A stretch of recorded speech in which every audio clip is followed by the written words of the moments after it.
Just pulled into work and I see this big giant rainbow.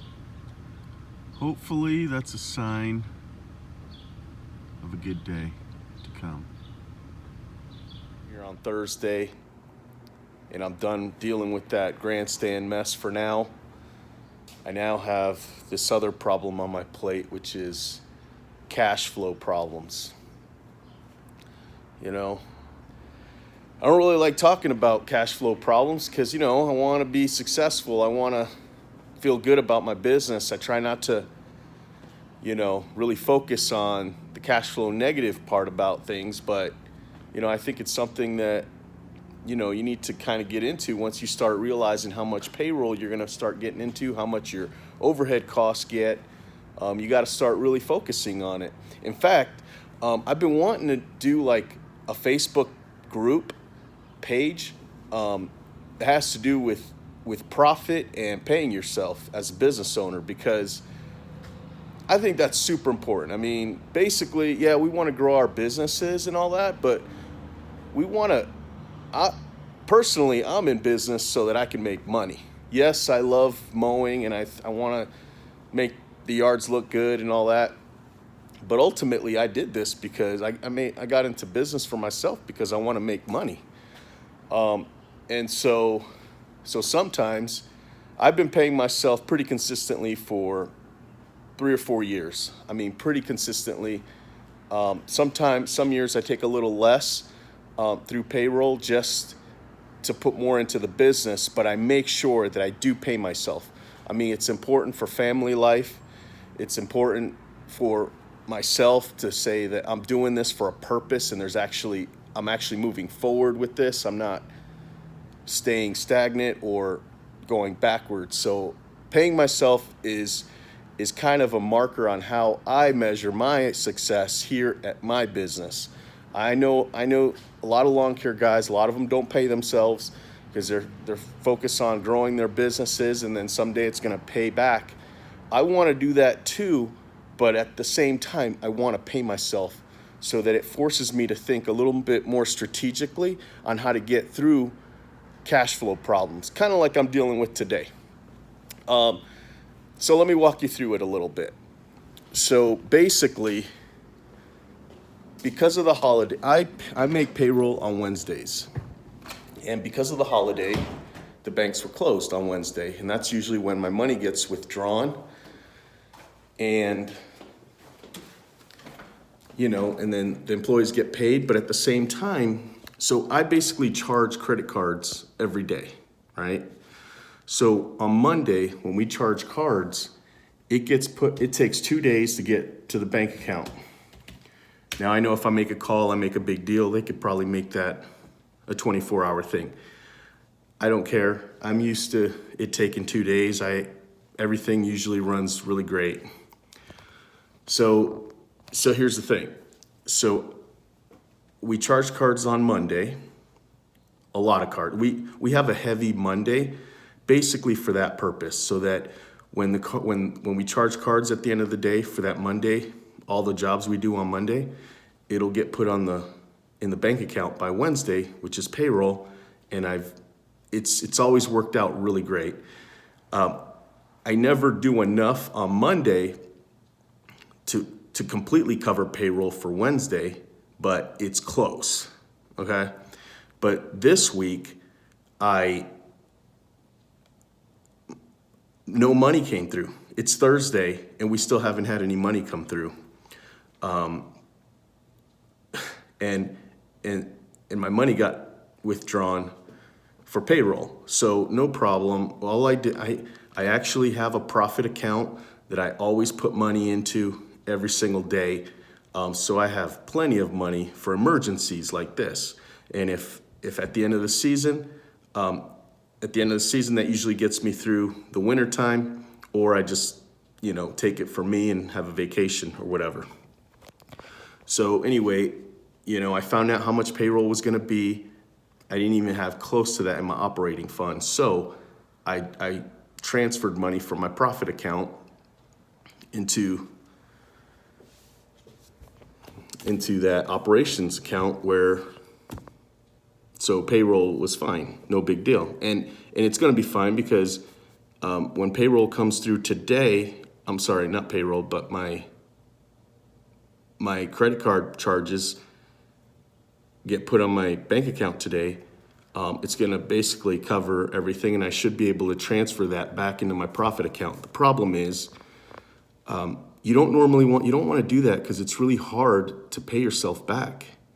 You know, I mean, something could go wrong today, and I go, you know what, I'm going to hold off on that. And if you do things right, that profit that you keep putting into another account, it's the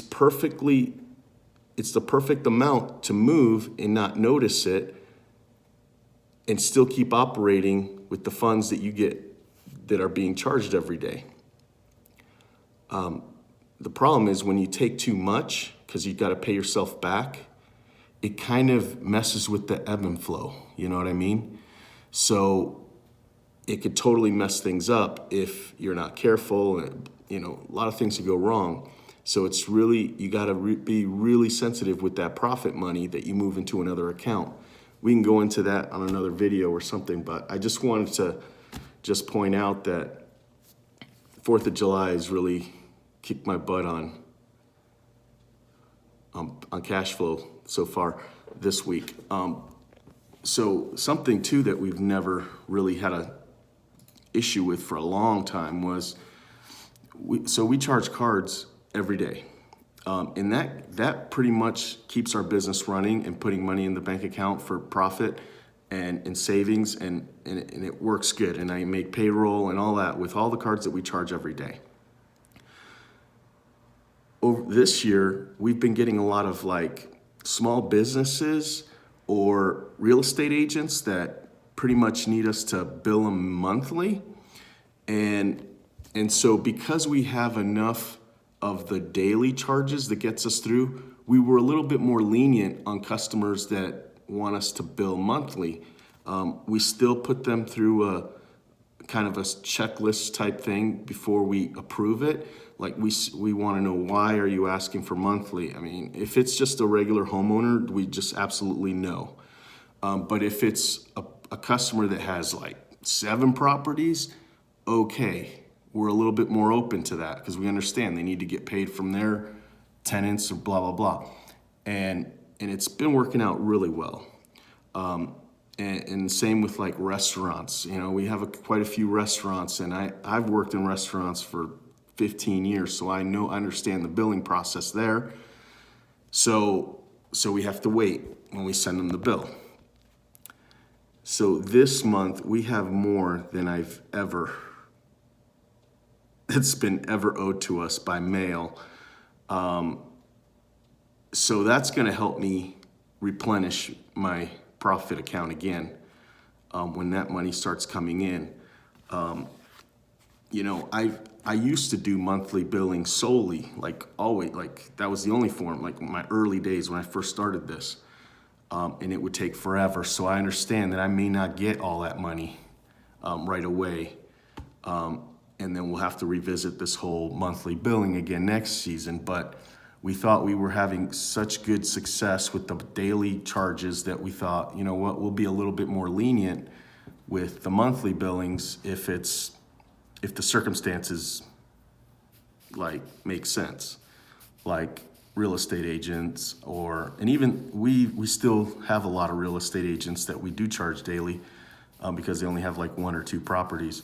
But the ones that have a lot of properties and they've built the track record with us, we're being really lenient with them. And we haven't had any problems with any restaurants, so we just keep doing it for now. And it's been working out really great. But the only thing is this month we have way more, like over $13,000 owed to me at the end of, or just could be in the mailbox any day now.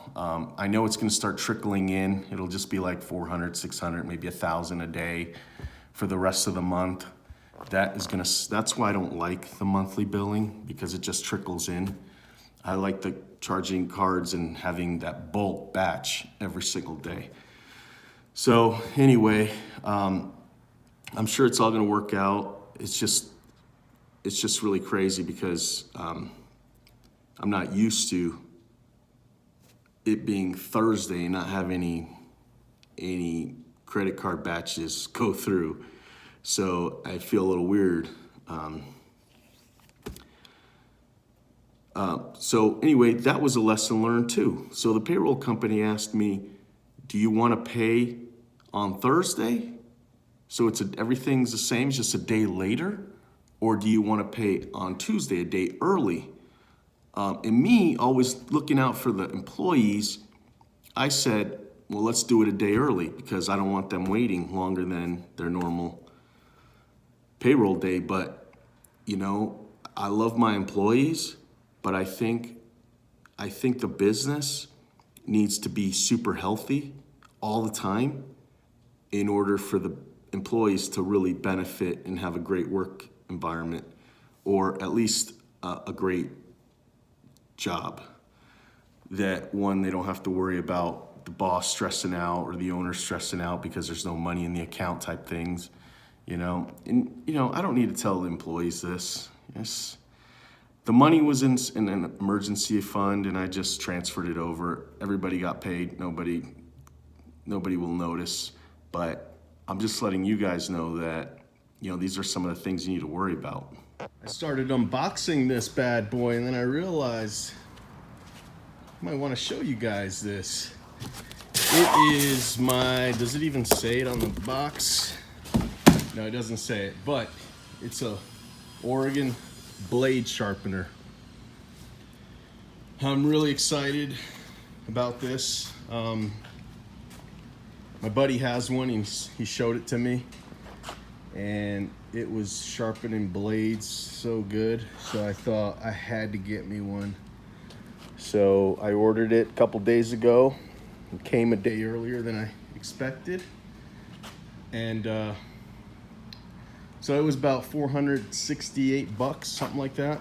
But this thing is gonna just keep the blade sharp. So much easier than this old-fashioned, you know, table grinder here. So anyway, I'm excited. Here's the blade sharpener put together.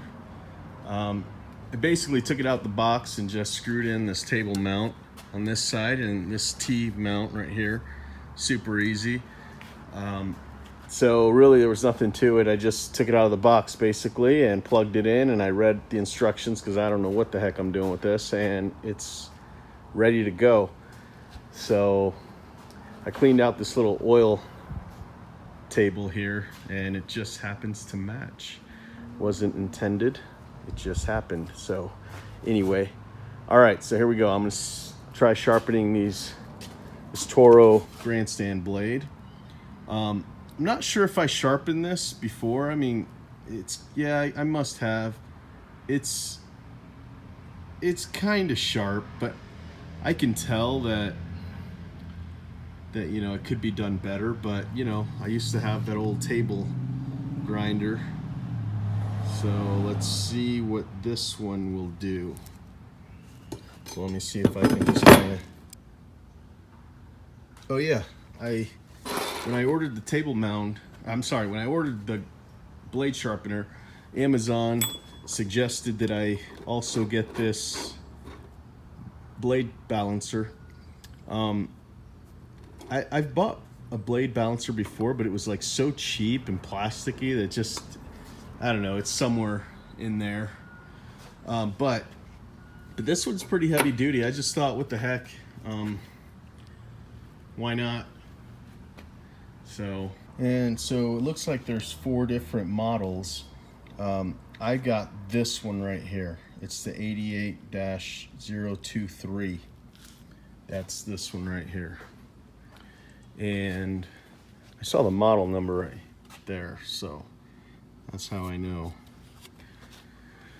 I didn't realize there were bigger ones. I don't know if I need a bigger one. That one seemed to work pretty good.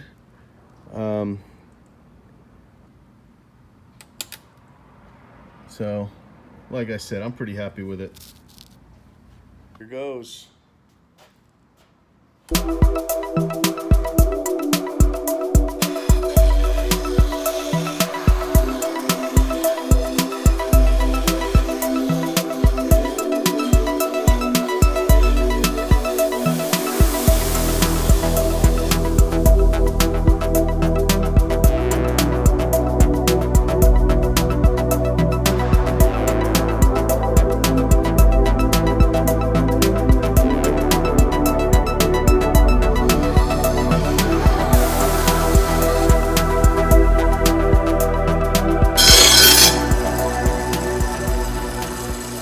So it seems to be pretty sharp already.